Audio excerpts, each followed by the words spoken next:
Star movies presence Thiagarajan இயக்கத்தில் பிரசாந்த் நடிப்பில் அந்தகன் வரும் ஆகஸ்ட் 9 முதல் திரையரங்குகளில். சண்முகா ஹாஸ்பிட்டல் கேன்சர் சிகிச்சைக்கான லைனாக் மிஷன் புதிய தொழில்நுட்ப கருவிகளோடு கிராண்ட் ஓபனிங். அனைவரும் வருக.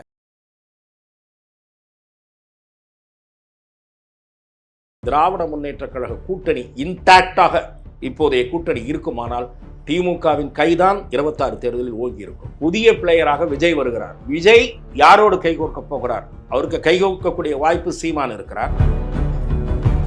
சீமான் அவர்களுக்கு அந்த கட்சிக்குரிய வலிமைக்குரிய இடங்களை தருவதற்கு விஜய் தாராளமாக முன் வருவார். ஆனால் முதலமைச்சர் வேட்பாளர் என்பதில் தான் பிரச்சனை வரும். அதிமுக இதே நிலையில் இருக்குமானால் இப்போது இருக்கக்கூடிய பலவீனமான நிலை வெறும் தேமுதிக பூவை ஜெகன்மூர்த்தி தான் அதிமுக பக்கம் பிரிந்தவர்களையும் சேர்ப்பதில்லை என்ற பிடிவாதத்தில் எடப்பாடி பழனிசாமி இருக்கிற அந்த பிடிவாதம் நீடிக்குமானால் இப்போது இருக்கிற வெறும் வெத்து கூட்டணி. ஆனால் அமமுக ஓபிஎஸ் சசிகலா எல்லோரும் சேர்ந்து இணைப்பு இல்லை என்றால் எடப்பாடியை முழு மூச்சோடு எதிர்ப்பார்கள். ஏன் பிடிவாதமாக இருக்கிறார்? கட்சி தன் கையை விட்டு போய்விடுமோ என்ற பயம். கட்சி தன் கைக்குள் இருக்க வேண்டும் என்று கருதுகிறாரே தவிர அது ஜெயிக்க வேண்டும் என்று அவர் நினைப்பதாக எனக்கு தெரியவில்லை. அதிமுக மீண்டும் ஆட்சிக்கு வரணும் அப்படிங்கிற எண்ணம் எடப்பாடி பழனிசாமிக்கு, எடப்பாடி கூட இருக்கிறவங்களுக்கு சுத்தமா எதுவுமே தெரியலையா? அதிமுகவின் லீடர் இன்று யார் என்றால் அதனுடைய சின்னம் தான் அந்த கட்சியினுடைய லீடர். எந்த இண்டிவிஜுவலும் அல்ல. Not any individual including mister Edappadi Palaniswami. Udhayanidhi ஸ்டாலினை முன்னிறுத்தி அடுத்து திமுக அடுத்த கட்டத்துக்கு இளைஞர்களை ஈர்ப்பதா இருக்கட்டும், அடுத்து 2026 ஆட்சி எப்படியாவது திரும்ப பிடிச்சிடணும் அப்படிங்கிற வியூகங்களை இப்பயே அமைக்க ஆரம்பிச்சிட்டாங்க. அதுக்கான ஒரு குழுவை கூட அவங்க அமைச்சிருக்கிறாங்க. இவ்வளவு சீக்கிரம் அமைப்பதற்கான ஒரு யுக்தியை உதயநிதி ஸ்டாலின் சொல்லி தான் இந்த ஒரு விஷயத்தையே முன்னெடுத்திருக்கிறாங்களா? இல்லை, நாடாளுமன்ற தேர்தலில் சில பகுதிகளில் ஏற்பட்ட ஒரு தொய்வு, அதை குறித்து ஆராய்வதும் அதனுடைய நோக்கம் என்று சொல்லப்படுகிறது. 2026 சட்டமன்ற தேர்தலுக்கு தயாராக வேண்டும். இல்லை, பொதுவாகவே கட்சி விவகாரங்களில் திரு உதயநிதி கூடுதலாக கவனம் செலுத்தி வருகிறார் என்று எனக்கு தகவல் வருகிறது. தமிழகம் முழுவதும் இருக்கக்கூடிய நிர்வாகிகளும் 26 சீட்டு வாங்கணும்னா சின்னவரை பிடிக்கணும், அவர்கள் பாணியில் சொல்கிறேன், சின்னவரை பிடிக்கணும் அப்படி என்ற முஸ்தீபுகள் ஆர்வம் காட்டுறாங்க. இப்போது அமைக்கப்பட்டிருக்கிற குழுவும் அவரை இடம்தான் விவாதிக்க முடியும் என்கிற நிலை இருக்கிறது. முதலமைச்சருடைய உடல்நலக் குறைவு அல்லது அவர் ஒரு நீண்ட நேரம் விவாதங்களில் கான்சென்ட்ரேட் பண்ணி ஈடுபட முடியாது என்கிற நிலையில் இவரிடம் போய் கலந்தாலோசித்து விட்டு ஒரு ப்ரப்போசலாக அது தயாராகி அவரிடம் கொடுக்கப்பட்டு தான் ஒப்புதல் பெறப்பட போகிறது. அதில் ஒன்றும் மாற்றம் இல்லை. இவருடைய வலுவாக இருக்கும். போன தேர்தலில் 20-30 பேருக்கு சிபாரிசு பண்ணாருன்னா வர தேர்தலில் 80-90 பேருக்கு இவர் சிபாரிசு பண்ணவங்களுக்கு தான் கிடைக்கும். அதிலெல்லாம் ஒரு மாற்றமும் இல்லை. அந்த வேலையில் அவங்க கவனம் செலுத்துகிறார்கள். தேர்தலில் எனக்கு தெரிந்து திராவிட முன்னேற்ற கழக கூட்டணி இன்டாக்டாக இப்போதைய கூட்டணி இருக்குமானால் திமுகவின் கைதான் 26 தேர்தலில் ஓங்கி இருக்கும். புதிய பிளேயராக விஜய் வருகிறார். விஜய் யாரோடு கைகோர்க்க போகிறார்? அவருக்கு கைகோர்க்கக்கூடிய வாய்ப்பு சீமான் இருக்கிறார். அல்லது திமுக கூட்டணியில் ஏதாவது சலசலப்பு உருவாகுமானால் அங்கிருந்து யாராவது வந்தால் அவர்கள் விஜயை பரிசீலனை செய்வார்களா என்கிற ஒரு கேள்வி இருக்கிறது. ஏன்னா ஹைப்போதட்டிக்கலாக சில பேர் கிளப்பி விடுகிறார்கள். திருமா விஜய் சீமான் சேரக்கூடிய வாய்ப்பு இருக்கிறதா? சீமானும் விஜயும் கைகோர்க்கக்கூடிய வாய்ப்பு இருக்கிறதா என்று கேட்டால் யார் முதலமைச்சர் என்பதில் ஒரு முக்கியமான கேள்வி அங்கே அது தொக்கி நிற்கும். அது ஒரு நெருடலான அம்சமாக அந்த கூட்டணிக்கு பார்க்கப்படும். சீமான் அவர்களுக்கு அந்த கட்சிக்குரிய வலிமைக்குரிய இடங்களை தருவதற்கு விஜய் தாராளமாக முன் வருவார். ஆனால் முதலமைச்சர் வேட்பாளர் என்பதில் தான் பிரச்சனை வரும். ஆகவே திமுகவுக்கு ஒரு விஜய் ஃபேக்டர், அந்த அவர் உருவாக்குகிற அணி அல்லது அவர் இறங்குவது ஒரு நெருக்கடியான அம்சமாகத்தான் இருக்கும். ஏனென்றால் திமுகவினுடைய வாக்கு வங்கி ஓரளவு பாதிக்கக்கூடிய அணியாக விஜய் நிச்சயமாக இருப்பார். ஆனால் திமுக தனது கூட்டணியை தக்க வைத்துக் கொண்டால் எந்த சேதாரமும் இல்லாமல் திமுக அணி இருக்குமானால் திமுக அணிதான் களத்தில் நம்பர் 1 அணியாக இருக்கும் என்பது என்னுடைய பார்வை. ஓகே சார், இப்போ நீங்க சொல்றீங்க இல்லையா, சீமான் விஜய் இவங்க 2 பேர்ல யார் சிஎம் வேட்பாளர் அப்படிங்கிறது ஒரு நெருடலை ஏற்படுத்தும் அப்படிங்கிறீங்க. அது மட்டும் இல்லாமல் 2026க்குள்ளாகவே இவர் டெப்டி சிஎம் ஆயிடுவார் அப்படிங்கிற ஒரு பேச்சு இருக்கு இல்லையா? அப்போ 2026 அப்ப மீண்டும் முதலமைச்சர் வேட்பாளராக ஸ்டாலின் தான் இருப்பாரா? திரு மு.க. ஸ்டாலின் அவர்கள் இருப்பது திமுகவுக்கு ஒரு பிளஸ் பாயிண்டாக இருக்கும். அவருடைய உடல்நிலை அல்லது கட்சி எடுக்க போகிற முடிவு என்பதை பொறுத்து தான் இருக்கிறது. ஒருவேளை திரு மு.க. ஸ்டாலின் அவர்களே முதலமைச்சர் வேட்பாளராக முன்னிறுத்தி திமுக சந்தித்து வெற்றி பெற்ற பிறகு பவர் டிரான்ஸ்ஃபர்மேஷன் எப்போது வேண்டுமானாலும் செய்யலாம் என்கிற ஒரு சிந்தனை கூட திமுகவுக்கு வரலாம். அந்த மாதிரி ஒரு சூழலும் இருக்குன்னு நீங்க சொல்றீங்களா? ஒரு பக்கம் சீமான் விஜய் இது ஒரு கூட்டணி தொடர்பா பேசிட்டு இருக்காங்க. திமுக இதே நிலைமையில நீடிச்சா, திமுக கூட்டணி இதே நிலைமையில நீடிச்சா கண்டிப்பா 2026 இவங்க தான் வருவாங்க இல்ல அப்படிங்கிற ஒரு நான் சூழல் சொல்லல. திமுக கூட்டணி முதன்மை கட்சியாக இருக்கும். நீங்கள் தனி மெஜாரிட்டி வருமா என்கிற கேள்வி எனக்கு சந்தேகம் இருக்கிறது. ஏனென்றால் திமுக ஓட்டு வங்கியில் ஓரளவு சேதாரத்தை ஏற்படுத்தக்கூடிய நிலையில் விஜய் இருப்பார். அது தவிர anti incumbency factor work out ஆகும். அதிமுக இதே நிலையில் இருக்குமானால், இப்போது இருக்கக்கூடிய பலவீனமான நிலை, வெறும் தேமுதிக பூவை ஜெகன்மூர்த்தி தான் அதிமுக பக்கம், பிரிந்தவர்களையும் சேர்ப்பதில்லை என்ற பிடிவாதத்தில் எடப்பாடி பழனிசாமி இருக்கிற அந்த பிடிவாதம் நீடிக்குமானால், இப்போது இருக்கிற வெறும் வெத்து கூட்டணி, அந்த 2 கட்சி கூட்டணி தான் அதிமுக பக்கம் என்றால், திமுக நம்பர் 1 கட்சியாக இருக்கும், அதிமுக பிறகுதான் இருக்கும். ஆகவே ஓட்டு சிதறல் ஏற்படுவதன் மூலம் யாருக்கும் மெஜாரிட்டி கிடைக்காத சூழல் கூட உருவாகலாம். திமுக அதுல ஃபர்ஸ்ட் பார்ட்டியாக எமர்ஜ் ஆகலாம், சிங்கிள் லார்ஜஸ்டாக. அதான் நீங்க இப்படி சொல்றீங்க இல்லையா, இப்போ அதிமுக சம்பந்தமா வந்து பேசும்போது என்னன்னா, ஓ பன்னீர்செல்வம் என்ன சொல்றாரு, என்ன கட்சியில சேர்த்துக்கிட்டா போதும் அப்படிங்கிற வரைக்கும் இறங்கி நின்று இருக்காரு. அது மட்டும் இல்லாம அவருக்கு தொடர்பான ஆட்கள் வந்து எடப்பாடி பழனிசாமியோட பேசிட்டு இருக்காங்க அப்படிங்கிற செய்திகள் கூட தொடர்ந்து வந்துட்டே இருக்கு. ஆனா எடப்பாடி பழனிசாமி உறுதியா இருக்காரு, பிரிந்தவர்கள் தான் அப்படிங்கிற ஒரு எண்ணத்திலேயே அவர் இருப்பதாகத்தான் அவருடைய பேட்டிகள் மூலியமா நம்மளுக்கு தெரிய வருது. சசிகலா தொடர்ந்து வந்து சுற்றுப்பயணம் மேற்கொண்டுட்டே இருக்கிறாங்க. இந்த விஷயங்கள் வந்து 2026க்குள்ள வேற ஏதாவது ஒரு சூழலை ஏற்படுத்தி நீங்க சொல்றது மாதிரி அதிமுக ஒரு பிரதான கட்சியாக, அதாவது 2ஆம் நிலை இடத்துல வருவதற்கான எதுவும் சூழல் இருக்கா? 2ஆம் நிலை இடத்துல தான் இன்றைக்கும் இருக்கு. ஆனா பலவீனமா இருக்கு. உங்களுடைய ஓட்டு வங்கி சரிந்து இருக்கிறது. எடப்பாடி என்ன சொல்றாரு, போன நாடாளுமன்ற தேர்தலை விட இந்த நாடாளுமன்ற தேர்தலில் ஒரு % ஓட்டு கூட வந்திருக்குன்றாரு. ஹையான்றாரு. 7 தொகுதியில டெபாசிட் போயிடுச்சேன்னா அதை பத்தி பேச மாட்டேன்றாரு. 12 தொகுதியில 3வது இடத்துக்கு போயிருக்கீங்கன்னா அதை பத்தி பேச மாட்டேன்றாரு. 1% கூட வந்துருச்சே ஹையான்றாரு. இது சிறுபிள்ளைத்தனமா இருக்குன்றார்.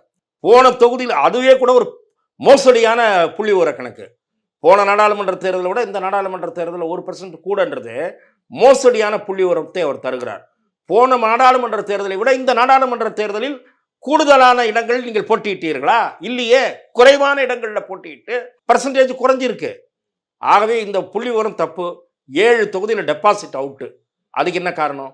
தென் மாவட்ட மக்கள் முக்குலத்தோர் சமூகத்தில் உங்கள் மேல அதிருப்தியில் இருக்காங்க. அதுக்கு 2 காரணம். முதல் காரணம், சசிகலா, OPS, டிடிவி தினகரன் இவர்கள் எல்லாரையும் நீங்க திட்டமிட்டு ஒதுக்கிட்டு செயல்படுறது. அதைவிட முக்கியமான காரணம், அவசர கதியில் தேர்தல் நெருக்கத்தில் 10.5% இடஒதுக்கீட்டை எந்த அடிப்படையும் இல்லாமல் வன்னியர் சமூகத்தினருக்கு மட்டும் ஒதுக்கினது. அப்ப மிக பிற்படுத்தப்பட்ட ஒரு பட்டியலில் இருக்கக்கூடிய முக்குலத்தோர் சமூகத்தினர் தங்களை எல்லாம் அலட்சியப்படுத்தி விட்டதாக கருதினார்கள். ஒரு பக்கம் OPS, சசிகலா இவர்களை எல்லாம் நீங்கள் அவமானப்படுத்தினீர்கள், அலட்சியப்படுத்தினீர்கள். அடுத்தது 10.5. இது 2 சேர்த்து கோவத்தில் உங்களை வழிச்சு வெளியே தொடத்திட்டாங்க. தேனியில் டெபாசிட் அவுட், திருநெல்வேலி அவுட், ராமநாதபுரத்தில் அவுட், மதுரையில் 3வது இடம், இப்படி வரிசையா போயிடுச்சு. இப்போ இவங்களை சேர்த்துக்க மாட்டேன்றீங்களா? அதே நிலைமை தான் தொடரும். சவுத்தில் அசம்பிளி தொகுதியில் 3வது இடத்துக்கு போயிடுவீங்க, ஜெயிக்க மாட்டீங்க. இல்லை 2வது இடமோ 3வது இடமோ போவீங்க. இப்படி தான் போன அசம்பிளி எலெக்ஷனில் ஆச்சு. கடைசி நேரத்தில் 2021 திரு அமித்ஷா அவர்களும் ஒரு OPS-யும் EPS அப்போ ஒன்றா இருந்தாங்க. 2 பேரையும் கூப்பிட்டு பேச்சுவார்த்தை நடத்தினார். டிடிவி தினகரனுக்கு அவங்க MLA எத்தனை பேர்? 18 பேர் இருந்தாங்க. அவ்வளோலாம் வேணாம், 12 சீட்டு கொடுங்கன்னு அமித்ஷா கேட்டார். கொடுக்க முடியாதுன்னு எடப்பாடி சொன்னார். எப்படி இருந்ததுன்னா, திருதராஷ்டிர வகைராக்கள் துரோதனாதிகள் என்ன சொன்னாங்கன்னா, பாண்டவர்களுக்கு 5 கிராமத்தை கொடுங்கன்னா முடியாதுன்னாங்க. 5 வீடு முடியவே முடியாதுன்னா துரியோதனாதிகள். அதன் பிறகு மகாபாரத போர், அதன் பிறகு போர் முடிவு. அந்த மாதிரி எடப்பாடி என்ன சொன்னார், அவங்களெல்லாம் நான் கொடுக்கவே முடியாது, என் கையில் ரிப்போர்ட் இருக்கு, 140 தொகுதியில் அதிமுக ஜெயிக்க போகுது, நாங்கள் தான் ஜெயிக்க போறோம்னார். கடைசியில் என்னாச்சு? அமமுக காரணமாக, போட்டியிட்டதன் காரணமாக 22 தொகுதிகளில் அதிமுக தோல்வியை தழுவியது சென்ற சட்டமன்ற தேர்தலில். இப்போ அதே வலிமை அமமுகவுக்கு இருக்கா இல்லையான்றதெல்லாம் வேற விஷயம். ஆனால் அமமுக, OPS, சசிகலா எல்லோரும் சேர்ந்து இணைப்பு இல்லை என்றால் எடப்பாடியை முழு மூச்சோடு எதிர்ப்பார்கள். அவருடைய கட்சி ஜாதி கட்சி என்று திருமதி சசிகலா ஏற்கனவே கூற துவங்கி விட்டார். இது தவிர மீண்டும் 2 அணிகளும் மோதிக்கொள்ளக்கூடிய நிலை உருவாகும். எடப்பாடி தரப்பினர் செய்த ஊழலை விசாரிக்க வேண்டும் என்று OPS தரப்பினர், OPS தரப்பினரை பற்றி எடப்பாடி தரப்பினர் பதிலுக்கு குற்றச்சாட்டுகள் கூறுவது, இதன் காரணமாக திமுக வலிமை பெறும் சூழ்நிலை உருவாகும்.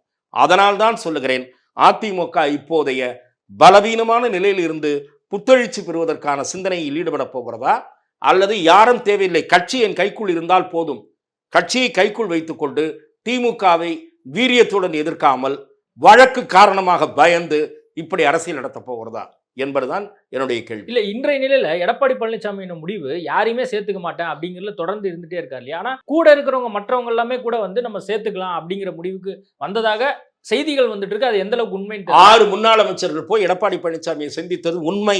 திரு ஜெயக்குமார் அவர்கள் அவ்வாறு சந்திக்கவில்லை என்று அவர்கள், நான் சொல்றேன், அவங்க சந்திக்கலன்னு மறுப்பு அறிவிக்க வெளியிட்டார்களா? ஜெயக்குமார் அவங்க கருத்து சொந்த கருத்துன்னாரு.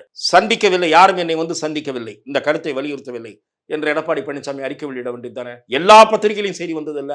1 மணி நேரத்துக்கு மேல சேலத்தில் எடப்பாடி வீட்டில் ஆலோசனை நடந்தது.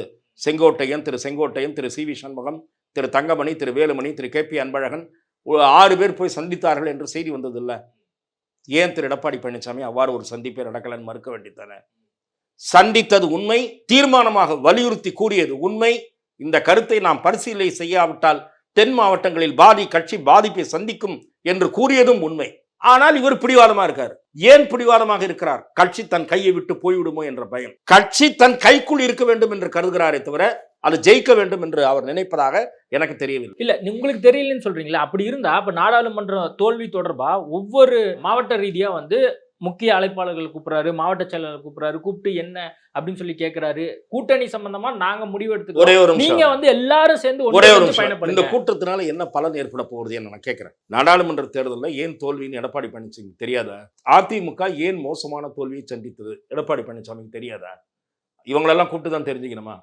இவங்களெல்லாம் கூப்பிட்டு தான் தெரிஞ்சுக்கணும்னா நீங்க தலைமை பதவியில் இருப்பதற்கே தகுதியற்றவர்னு அர்த்தம். முதல் காரணம், வெள்ளிடை மலையாக விளங்கக்கூடிய காரணம், கைப்புண்ணுக்கு கண்ணாடி தேவையில்லை என்று சொல்வதை போல மிக வெளிப்படையாக தெரிகிற காரணம், மிக மிக மோசமான பலவீனமான ஒரு கூட்டணியை அமைத்ததுதான். பாரதிய ஜனதாவோடு சேர மறுத்ததுதான், பிடிவாதமாக மறுத்ததுதான். பாரதிய ஜனதாவோடு சேராமல் இருந்தால் சிறுபான்மை ஓட்டு அப்படியே வந்து கொட்டி விடுவார்கள் என்று கற்பனையாக நம்பிக்கொண்டிருந்ததுதான். இந்த காரணங்கள்லாம் தெரியாதா? அடுத்தவரை நீங்கள் தேர்ந்தெடுத்த சில பணக்கார வேட்பாளர்கள் மூட்டை அவிழ்ப்பார்கள் என்று நம்பினீர்கள். அவர்கள் அவிழ்க்கவில்லை. சில தொகுதிகளிலே பலவீனமான வேட்பாளர்களை போட்டீர்கள். காரணம், ஆட்கள் கிடைக்கவில்லை. இதெல்லாம் தானே காரணம். வெளியில இருக்கிற அத்தனை பேருக்கும் தெரிந்த காரணம் உங்களுக்கு தெரியாதா? ஆக இந்த கூட்டங்களே கண் துடைப்பு நாடகம். 2வது கூட்டங்கள்ல வரவங்க பங்கேற்று பேசுகிற நிர்வாகிகள் சுதந்திரமாக கருத்துக்களை கூற முடியாமல் தடுக்கப்பட்டார்கள். இங்கிருந்தவர்களுக்கு இன்ஸ்ட்ரக்ஷன்ஸ் போனது, இன்னென்ன விஷயங்களை பேசக்கூடாது என்ற நிபந்தனையோடு தான் அழைத்து வரப்பட்டார்கள். அதன் பிறகு கூட்டம் நடத்தி என்ன பயன் என்று நான் கேட்கிறேன். ஆகவே அதிமுக கண் துடைப்பு நாடக கூட்டங்களைத்தான் நடத்தியதே தவிர அதன் மூலம் இம்மி அளவு பலனும் கிட்ட போவதில்லை. அப்ப அதிமுக மீண்டும் ஆட்சிக்கு வரணும் அப்படிங்கிற எண்ணம் எடப்பாடி பழனிசாமிக்கு, எடப்பாடி கூட இருக்கிறவங்களுக்கு சுத்தமா எதுவுமே தெரியலையா? எடப்பாடி பழனிசாமி அவர்கள் திமுக ஆட்சி மீது மக்களுக்கு அதிருப்தி இருக்கிற காரணத்தால், கூட்டணி இருந்தாலும் இல்லாவிட்டாலும், நாம் இப்படியே வீட்டில் உட்கார்ந்து கொண்டிருந்தாலும், ஒரு நடவடிக்கையும் எடுக்காவிட்டாலும் மக்கள் சாறை சாறையாக வந்து அதிமுகவுக்கு ஓட்டு போடுவார்கள் என்ற கற்பனை கோட்டையில் உட்கார்ந்து கொண்டிருக்கு. இல்ல, அந்த கற்பனை கோட்டை தான் இப்ப வந்து தொடர் தோல்வினால தெரிஞ்சிருக்கும்ல. தொடர் தோல்விக்கு பிறகு நீங்க பத்திரிகையாளர் இருக்கீங்க, நீங்க மட்டும் இல்லாம இன்னும் பல்வேறு பத்திரிகையாளர்கள் எடப்பாடி வந்து சில விஷயங்களை வந்து மாற்றணும் அப்படிங்கிற விஷயத்த கூட வந்து சொல்லிட்டே இருக்காங்க. அப்போ பத்திரிகையாளர் சொல்வதை, அரசியல் விமர்சகர்கள் சொல்றதை, அல்லது கட்சிக்காரங்க சொல்றதை எதுவுமே கேட்க மாட்டேன் அப்படின்னா அப்ப அவர் வந்து எம்ஜிஆர் ஜெயலலிதா மாதிரி தன்னை வந்து அவ்வளவு பெரிய ஒரு லீடரா ஆயிட்டோம் அப்படின்னு நினைச்சிட்டாரு. அவரு அப்படி நினைத்து கொண்டிருக்கிறார். ஆனால் அப்ப அது உண்மை நிலவரம் அல்ல. திரு எடப்பாடி பழனிசாமி ஈவன் அவரை போய் சந்தித்து யதார்த்த நிலையை எடுத்து கூறிய முன்னாள் அமைச்சர்கள் கூட இதற்கு மேல் இதை பேசினால் பிரச்சனை வந்துவிடக்கூடாது என்று அமைதியாக இருக்கிறார்களே தவிர இவர் எம்ஜிஆர் அல்லது ஜெயலலிதா என்று கருதி அமைதியாக இல்லை. இவரும் அவர்களைப் போல ஒரு சகா. அவருக்கும் இவர்களுக்கும் எந்த மாற்று வித்தியாசமும் கிடையாது. அதிமுகவின் லீடர் இன்று யார் என்றால் அதனுடைய சின்னம் தான் அந்த கட்சியினுடைய லீடர், எந்த இண்டிவிஜுவலும் அல்ல. Not any individual including mister Edappadi Palaniswami. ஏடிஎம்கேவை காப்பாற்றிக் கொண்டிருப்பது இரட்டை சிம்பல். அந்த சிம்பலுக்கு இருந்த செல்வாக்கும் குறைந்து கொண்டிருக்கிறது. இதுதான் நிலவரம். ஓகே சார், நான் இறுதியா கேட்க விரும்புறது, இப்போ அதிமுக இதே நிலைமை தொடர்ந்துச்சுன்னா கண்டிப்பா வந்து 2026 வந்து ஜெயிக்க போறது கிடையாது. இப்போ அடுத்த கட்டமா இப்போ ஓபிஎஸ் அவர்கள் நான் மக்களை சந்திக்க போறேன்னு சொல்லிட்டு இருக்காரு. சசிகலா ஏதாவது ரோல் பிளே பண்ணுவாங்களா? இப்போ அமமுக தொடர்ந்து அவங்க தனிச்சு களம் காண்டிட்டு இருக்காங்க. சசிகலா, ஓபிஎஸ் இவங்க 2 பேரும் சேர்ந்து எடப்பாடியை ஏதாவது கன்வின்ஸ் பண்றதுக்கான சூழல் எதுவும் அமையுமா? நீங்கள் கூறுவது போல இணைப்பு, அதற்கான முயற்சி மீண்டும் இந்த 6 பேர் அல்லது 6 பேரை தவிர வேறு யாராவது எடுக்க போகிறார்களா என்பது ஆலோசனை கூட்டங்களுக்கு பிறகுதான் தெரிய வரும். இந்த 6 பேர் ஒரு முயற்சி எடுத்தார்கள். அந்த முயற்சிக்கு பரவலாக கட்சிக்குள் ஆதரவு இருக்கிறது என்பது எனக்கு தனிப்பட்ட முறையில் தெரியும். என்னிடத்திலே சில முன்னாள் அமைச்சர்கள் பேசும்போது இந்த 6 பேர் எடுத்த முயற்சி தான் கட்சியை காப்பாற்றும் என்று என்னிடத்திலே தனிப்பட்ட முறையில் சொன்னார்கள். இப்போது சட்டமன்ற உறுப்பினர்களாக 1-2 பேர் அதனுடைய அடக்கம் சொன்னவர்களில் 1-2 பேர் சட்டமன்ற உறுப்பினராக இல்லாதவர்கள், இவர்களெல்லாம் இந்த பாதை தான் சரியாக இருக்கும், இவர்களெல்லாம் சேர்த்து கொண்டு மேலும் தேசிய ஜனநாயக கூட்டணியில் இருந்த கட்சிகளோ அல்லது திமுக கூட்டணியில் இருக்கின்ற கட்சிகளோ ஏதாவது 1-2 கட்சி வர வேண்டும், வந்தால்தான் வலிமையான கூட்டணியை அமைத்தால்தான் பிரிந்தவர்கள் சேர வேண்டும், சேர்ந்த பிறகு ஒரு 2-3 கட்சிகளை இழுக்க வேண்டும், அப்போதுதான் ஆட்சிக்கு வர முடியும் என்ற நம்பிக்கை பிறக்கும் என்று சொல்லுகிறார்கள். அந்த திசையில் அந்த முயற்சியை கட்சிக்குள் இருப்பவர்கள் எடுக்கப் போகிறார்களா என்பதை பொறுத்திருந்து பார்க்க வேண்டும். திருமதி சசிகலா தனித்து இயங்குவதன் மூலம் பயன் ஏற்படாது. அவர் திரு OPS, திரு டிடிவி தினகரன் ஆகியோரையெல்லாம் கலந்தாலோசித்து இந்த ஒற்றுமைக்கான முயற்சியை வலிமையாக முன்னெடுக்க வேண்டும். வலிமையாக முன்னெடுத்தால்தான் அதிமுகவினுடைய வலிமை முழுமையாக உருப்பெற்று அதன் பிறகு கூட்டணிக்கான வாய்ப்புகள் பிறக்கும். அப்போதுதான் அதிமுக முதன்மை கட்சியாக வரும் வாய்ப்பு உருவாகும் என்பது என் பார்வை. ஓகே சார், நிறைய விஷயங்கள் குறித்து பேசியிருக்கோம். நேர்காணல் கொடுத்ததுக்கு மிக்க நன்றி. வாய்ப்புக்கு நன்றி. ஸ்டார் மூவிஸ் பிரசன்ஸ் தியாகராஜன் இயக்கத்தில் பிரசாந்த் நடிப்பில் அந்தகன் வரும் ஆகஸ்ட் 9 முதல் திரையரங்குகளில். சண்முகா ஹாஸ்பிட்டல் கேன்சர் சிகிச்சைக்கான லைனாக் மிஷன் புதிய தொழில்நுட்ப கருவிகளோடு கிராண்ட் ஓபனிங். அனைவரும் வருக.